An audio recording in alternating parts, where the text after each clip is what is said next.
Assalamu alaikum. I am Asma Mushtaq from the Double E Vibes. In this video lecture, we are going to study about the pointers in C++. So pointers in the C++ programming are used for storing the addresses of the variables. In order to get the better idea, suppose that this is the computer memory which is divided into the different slot, and each slot stores the values of the different variables that you are going to use in your program. Let's say that the first slot is having the address of 0xFF111 hex. Similarly, the next slot is having the address of 0 cross FFF112 hex, and similarly each slot is assigned a particular address. Alright, now assume that this is the main program where the user is going to initialize different variables. So let's just take two variables, integer x comma y. All right, they both are integer type variables. Now suppose that the value of x is equal to 13 while the value of y variable is equal to 20. Okay, now what is the role of the pointer? The pointers are the variables that are used for storing the addresses of the different variables that you are going to use in your program. Okay, let's get a better idea of it. First of all, if I want to store the address of the variable x, then first of all I will have to look at the data type of x. Since x is of integer type, so that's why the pointer should be also of integer type. Secondly, in order to differentiate it from the other variables, I will represent a steric sign, and since I want to declare a pointer variable for x, so that's why I will write it as xptr. Okay, so xptr is a pointer to an integer type variable.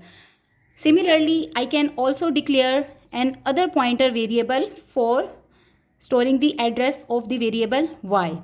So I will write it as integer steric yptr. So this actually indicates that yptr is a pointer to an integer type variable. We should be always remember that whatever the variable is having the data type, you should declare the pointer of the same data type. Suppose that we had a variable of float type, let's say float z is equal to 3.14.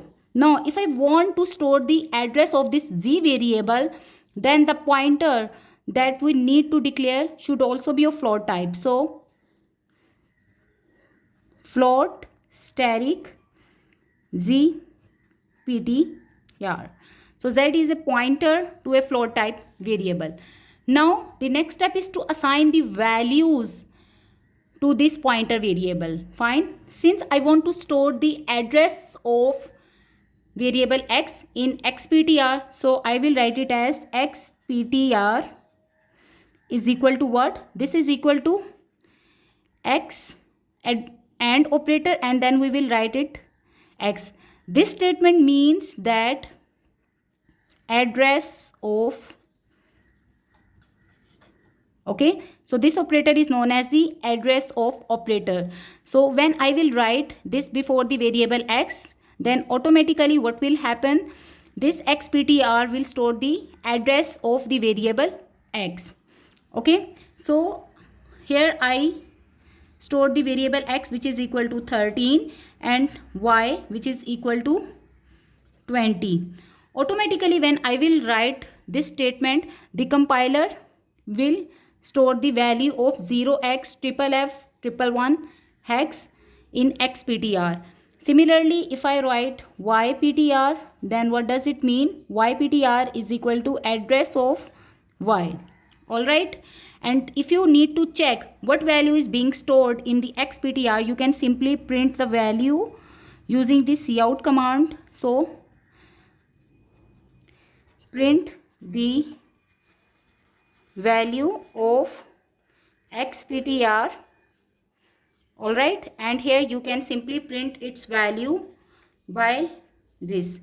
In this way, when you will print this statement, you will get the output window displays 0x triple F triple 1 hex. Similarly, you can print the value of yptr and you will get the address of the y variable. Okay, now another way or another thing that you must remember that while using the pointer is that if you want to access the value where this pointer variable is pointing to, then what you can do, you can simply print cout and then value xptr points to, and here what you need to do, you need to use the dereference operator. So you will just use the static sign again, and now this is the variable that is actually storing the value of x. So you will write it as xptr. So when I write down this statement, it means that dereference it and just print the value at this particular address. So in this case, you will get the output that will be equal to 13. Fine. So this was a basic concept about the pointers. Now another thing, how the pointers are used for the arrays. So suppose that you declared or initialized an array. Let's just take an array of 5 elements. So integer array, here the size is equal to 5, and we initialize this array as 22, 31, 0, 5, and 7. So this is an array of 5 elements, and here we will see how the pointers are actually used in this case. So we should always remember that array name, this is actually the array name. The array name actually stores the address of the first element of the array. So what does it mean? It means that array, which is the name of the array right now, it stores the address of the first element of this array. So here, as I have declared an array of 5 elements whose entries are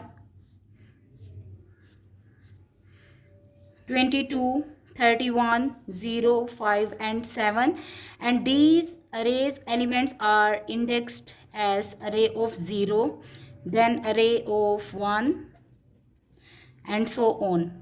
This is equal to array of 4.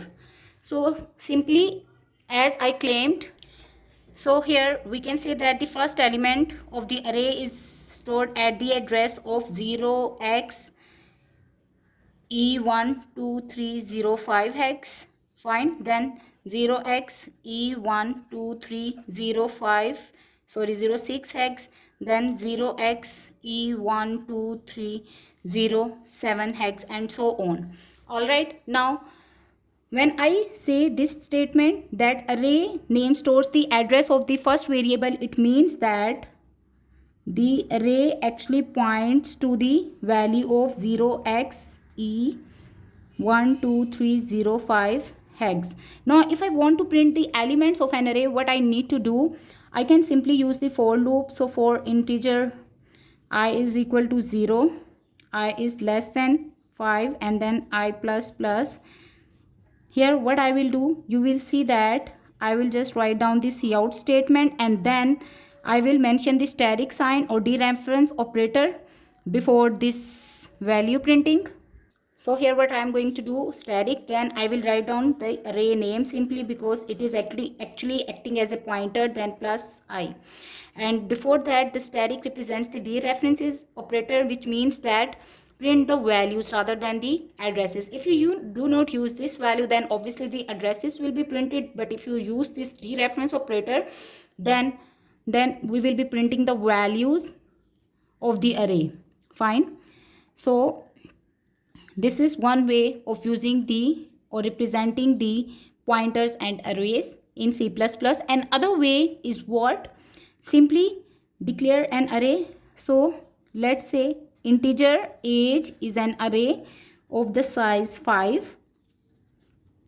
and here you are having 12, 13, 14, 15 and then 16. Okay, now I will declare a pointer of the integer type again. So integer x or age PTR, you can name it any, but for me it's always easy to add the PTR value for representing the pointer to the age array. Okay, and now we need to assign value to it. So this is equal to simply the array name, as it stores the address of the first variable. Now what I can do, I can print the values simply how, by using the for loop. So for integer j is equal to 0, j is less than 5 and then j plus plus. Now what will happen, I'll just print cout command, and in the cout command you can simply see that I want to print the value. So dereference operator, then what, age PTR plus j. Okay, and here the loop closes. In this way you will see that age PTR points through the address of the first variable, j is also equal to 0. So 0 plus 0 and the value at the 0 index, fine, which is equal to 22 will be printed. Similarly, when I becomes 1, so you move to the next index and you print the value at the first index of the age array, and similarly you will keep printing until the last entry of an array. So in this way pointers are used in the arrays. Thank you for watching.